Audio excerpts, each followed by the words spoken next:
guys, I'm Minecraft with Dummies, and today what I have for you at this beautiful beach is a more realistic tide. So basically the water just comes in and out, so it's more like a gentle waves. So you can just see they just come in and out in a sort of slanted pattern, so they go off one by one. And yeah, this is just a nice aesthetic feature. It's meant to look a bit more, makes the coastlines a bit more realistic, if you like. It makes them, gives them a bit more depth, and it's not just still water like you'd usually see around the coastline. So if you couldn't already tell, this is incredibly simple. It's just a couple of dispensers firing systematically, firing water out, and then that is obviously just spilling out, and then it's clearing up before the dispenser fires again.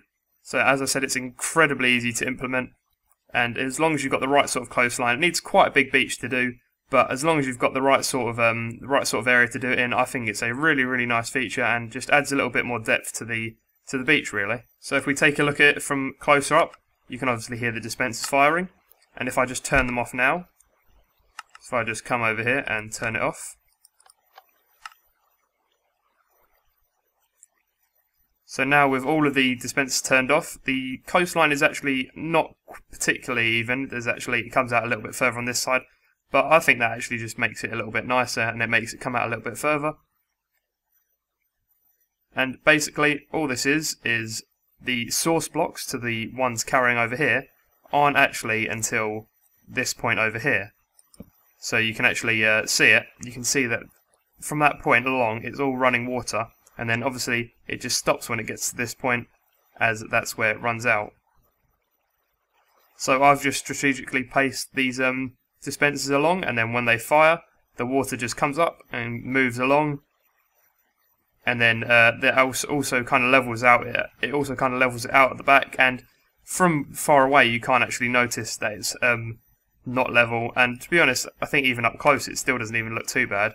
You still can't even tell that that's like not level. If you see what I mean, that's even if you look right up close, you can tell. But from like here, you can hardly tell that this isn't that they aren't actually level. But now, if we just hop down into the wiring, you'll just see how easy it is. It is literally just a piece of redstone wire going into a clock. These command blocks are completely optional. This is if you're using it in a world that it doesn't really matter if you use command blocks. I've just got these playing sounds of sort of water, so obviously it sounds like the water's playing, and you could obviously put different things on these, like add things to detect whether you're close, and then it obviously plays when you're closer, and you could quite easily make it so it plays louder when you get really close and things like that.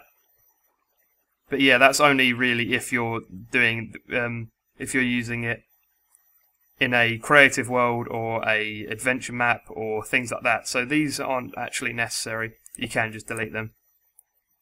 So all this is a clock, and you kind of just choose what sort of level you want it to be at. So if you want it to fire like I've got it, got mine up there, you just do a 4-tick one over here and a 3-tick one over here, and that basically is just the simplest clock you can make. If you can't see, I'll just demonstrate up here. It is quite literally just repeaters facing in opposite directions, and then one goes into a block with a redstone torch on like this, and then you can put this one into a block or just use 2 pieces of redstone, and as you can see, it makes an incredibly simple clock that you can turn on off very easily if you just stick a lever anywhere really. If you stick it here, it'll turn it off. If you stick it over here, it'll turn it off. So basically that is just what's powering it, and that's the and as I said, this one over here is on 3 ticks and that one's on 4 ticks. And these just go on redstone lines powering, and above this even is a dispenser with a bucket of water in, and then the line just carries out, and you can choose what delays you put these on depending on how you want them to fire, because obviously longer delays and they'll fire at different times, but I think it works quite well with a smaller timing.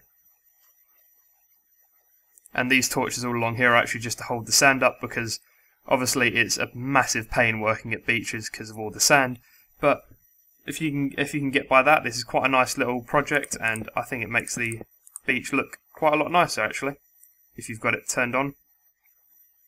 And if you don't like it in this mode, so at the moment it's currently in the off mode, so all the water's out like this, you can just press it once and then you can have the water out And so there's a lot of different things you can do with this. So for example, you could have it so it's set like this, set into this mode at night time, so the tide comes in, and then during the day the tide goes back out again, and you could quite easily do that just using a daylight sensor, so just using one of these, and then at different points of the day you can make it do different things. So as you can see, it's kind of getting a bit dark. You could quite easily turn this into make the tide start going out now. So just to recap, this is basically the whole design, but obviously laid underground. You simply have the clock that I showed you at the start over here that goes like this, and then you have that going into a block with the dispensers on top, and then you'd obviously have to put your water in, and then it would obviously fire. I'm not going to do that right now, otherwise it will just spill out everywhere unless I build a little encasing around it. So now, as you can see, the water just comes in and out every few seconds, and that basically gives it enough time just to go all the way out and then get then obviously just fade away as it does before the next lot comes out. And you just carry this line on as long as you want it, putting dispensers on the block above the block that the power's going into. So it's just incredibly easy to build, and I think it's just a really nice little idea. But as I said, if you're planning on building this, you do need a long stretch really of land, preferably in a sort of bay-like area, so the thing goes out and that stops the source blocks being created all the way along. And then, yeah, so you basically just get this cove, and then you basically have it you basically have to take up one layer of the land. So the sand would usually obviously be all along this area up here, and you just have to take that all out and then basically just let the water go to the end point, and then you can put the dispensers down which fire it to give the effect of the little waves. Now in the demonstration I showed you with the dispensers being the block after the tide, but it doesn't really matter where you put them. You can actually put it like a block in, so it's a little bit more covered when the water's like that, so it's a little bit less obvious. However, it works the same either way, so if I now press turn the clock on, it just works as normal, as you can see. So it doesn't really make a difference whether you put the where you put the dispenser. But obviously if you put it further forward, it will create a bigger wave, so I mean a longer wave rather. So if I put this very far back, then the wave would be a lot smaller. So obviously if you want a smaller, more inconspicuous wave, then you can just put it in further back, further into the into where it goes, because the water goes out 7 blocks, I believe. So basically, if you're going to put it further in to create smaller waves, remember that after the source block, it stretches out another 7 blocks. It will go source block, for example, here, and then it would travel 7 more along, getting progressively smaller.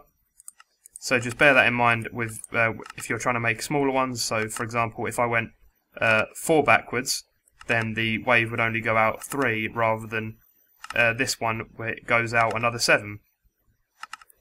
And so that's the difference between these two. So this one's inlet 1. So you can tell from this block it will go 1, 2, 3, 4, 5, 6, 7. So it ends here, as you can see. Whereas this one travels 7 from this point, so it will go 7 along here. And then, as you can see, it ends up there. So it goes 1 further. So how you do that is completely up to you. But really, I think that's all you need to know, guys. I hope you have fun building this, because I think this is a really nice added bit of depth to the environment. So it gives the coastline another layer, so it makes it feel a bit more alive, as I said, rather than just the standard old blocks over here. So for example, over here you can see it's just still water. So this is just a little bit more exciting. So if you're building an actual beach with like lots of things on, like the one I'm using here, then you can obviously make it a little bit nicer by having waves. But that is all for this video, guys. I hope you enjoyed it, and I will see you in the next video.